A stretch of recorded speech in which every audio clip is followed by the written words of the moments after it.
equally important. And this is, how do you make a teacher great? Now, it seems like the kind of question that people would spend a lot of time on and that we'd understand very well. And the answer is, really, that we don't. Let's start with why this is important. Well, all of us here, I'll bet, had some great teachers. We all had a wonderful education. That's part of the reason we're here today, part of the reason we're successful. I can say that, even though I'm a college dropout.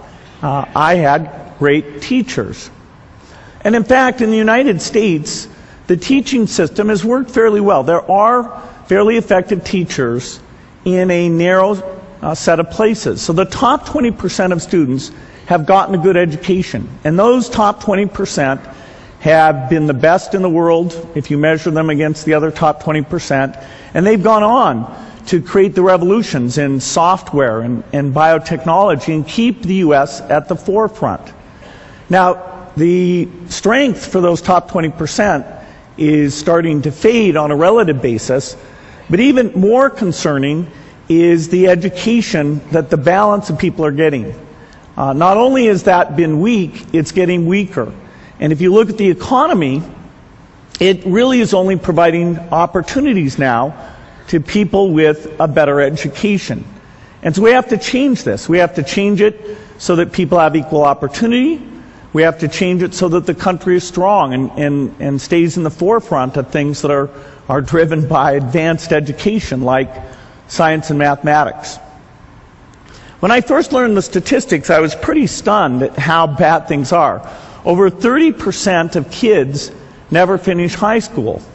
And that had been covered up for a long time because they always took the dropout rate as the number who started in senior year and then compared it to the number that finished senior year, because they weren't tracking where the kids were before that. But most of the dropouts had taken place before that. And so they had to raise the stated dropout rate as soon as that tracking was done to over 30%. For minority kids, it's over 50%. And even if you graduate from high school, if you're low income, you have less than a 25% chance of ever completing a college degree.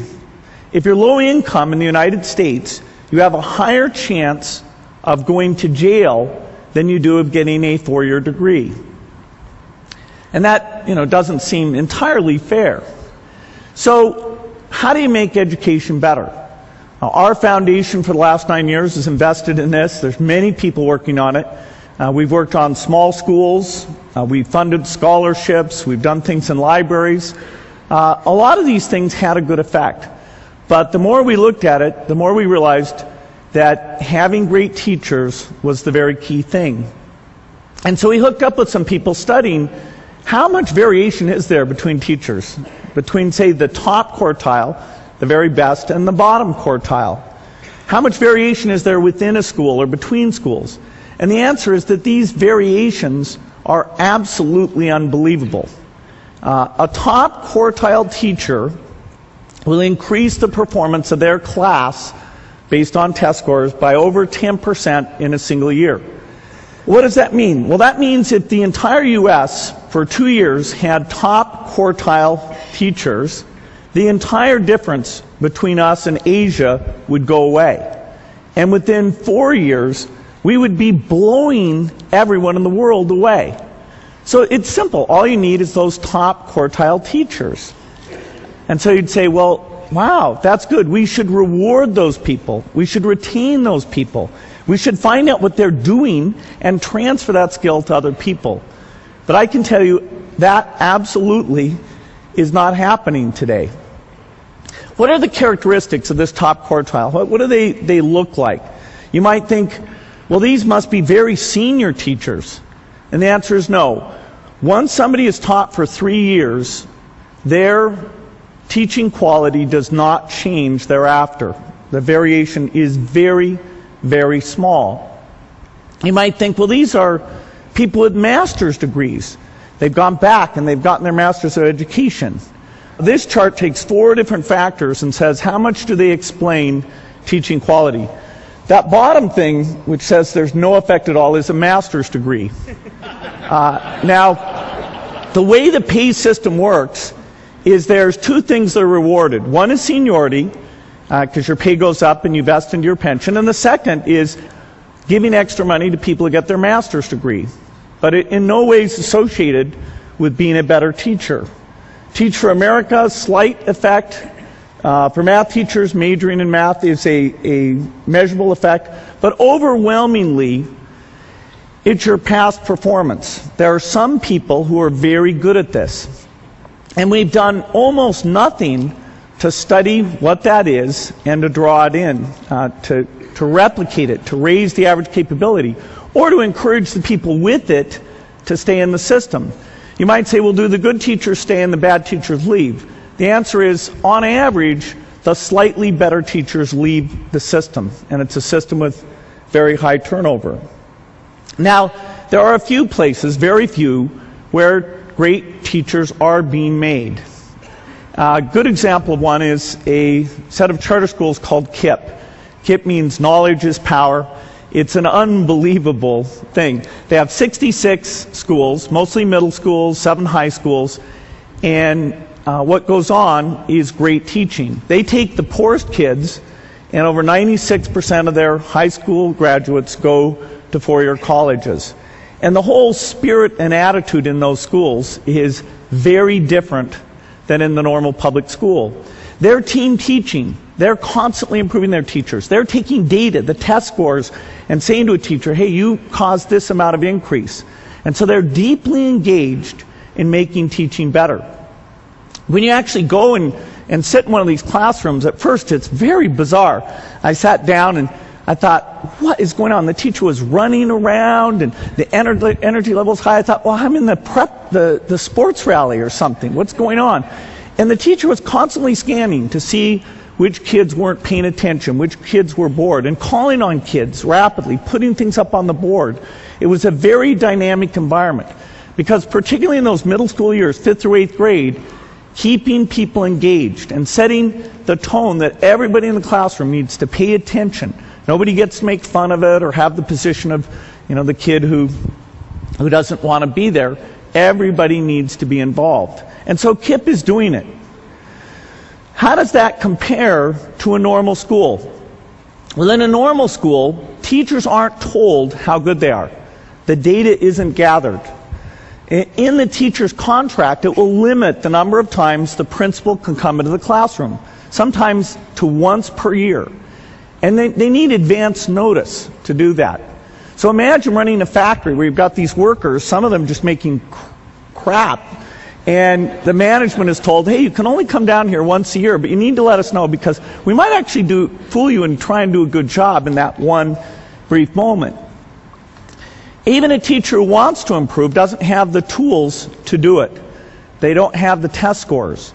And there's a whole thing of trying to block the data. For example, New York passed a law that said that the teacher improvement data could not be made available and used in the tenure decision for the teachers.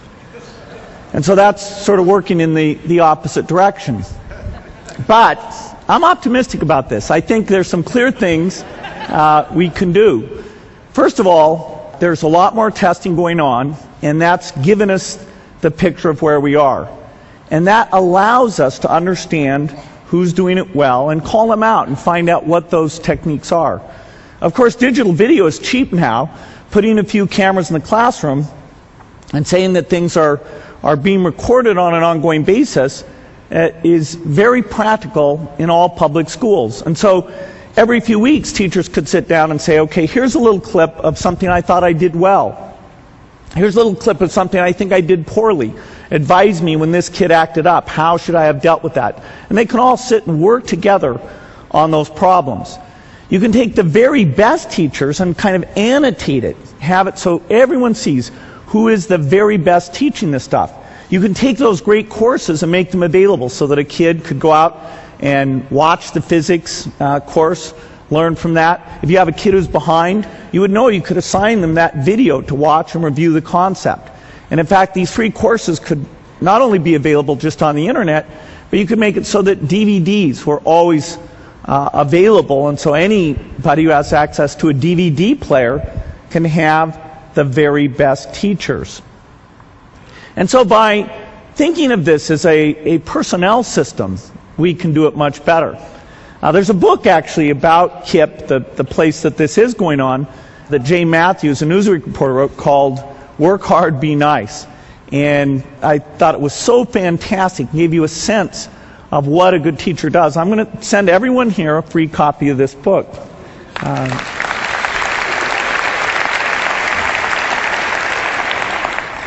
Now, we put a lot of money into education, and I really think that education is the most important thing to get right for the country to have as strong a future as it should have. In fact, we have in the stimulus bill, it's interesting, the House version actually had money in it for these data systems, and was taken out in the Senate because there are people who are threatened by these things. But I'm optimistic. I think people are beginning to recognize how important this is, and it really can make a difference for millions of lives if we get it right. Well, I only had time to frame those two problems. There's a lot more problems like that. AIDS, pneumonia. I can just see you're getting excited just at the very name of these things. And the skill sets required to tackle these things are very broad. You know, the system doesn't naturally make it happen. Governments don't naturally pick these things in the right way. The private sector doesn't naturally put its resources into these things. So it's going to take brilliant people like you to study these things, get other people involved, and you're helping to come up with solutions. And with that, I think there's some great things that will come out of it. Thank you.